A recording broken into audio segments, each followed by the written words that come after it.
eebbifame asii deemus akka tasaa nan dhufe ammoo kunoo galatasaa nan dhufe gaa kunoo ankumaan safara garuu si yaadeera ashtisha barqafu akkam jirtu dara.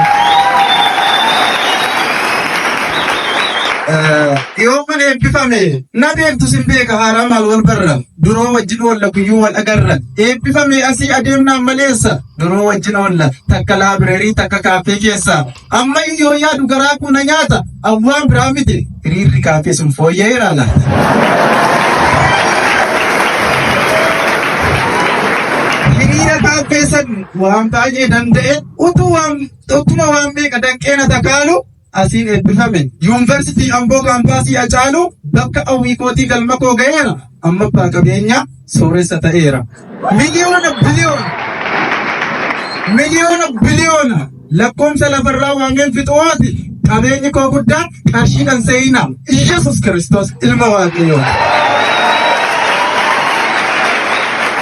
Eeyyee Yesus nuuf qabeenya inni nuuf jabeenya garuu maal godha'e utuu isa eegnee dadhabne qalbiin keenya rafe gudii nu godhe boo nan dhufa nuun jedhee achumarraa nafe. Iyesus hin dhufaan si'achi abjuudha abjuun riba keessa Iyesus hin dhufu hin eegina eessa abdiin ilmaan namaa kan gamanaaf gama Iyesus hin dhufu innoo nafe jama.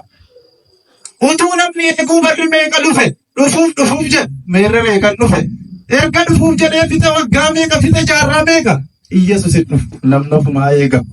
Guyyaan dhufaatii isaa dhiyaate ga'eera milikinni baay'ees kunooti ta'eera jedhee namoota hubachiisuuf utuun gadi labu Iyesus dhufuuf jedheetu lallabu nammeeqa tudu'ee dacheerraa godaane innoo dhufuu miti meerra siinuun baane si'achi dhufeetu jireenya nuuf kenna utuu isa eeguun utuu dhufuuf jenna.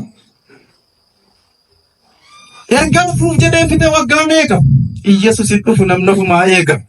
Jettanii eeginaa dhufees wal lubutaa Iyesus hin dhufu abdii keessan kutaa ganamaa galgala Iyesus ni hafa jedhee abdii lubutuuf yaalus biyyi lafa nu abdii hin kunnu jabaan abdiin keenya Iyesus wajjin mirga baarra teenya nu gudeessa lafaa hin laallu furatti ilaa dhaggeeffadhaa fuula isaa duratti guyyaa kuma takka isaa guyyaa takka dhufeen nu fudhata nuuf qopheessee bakka.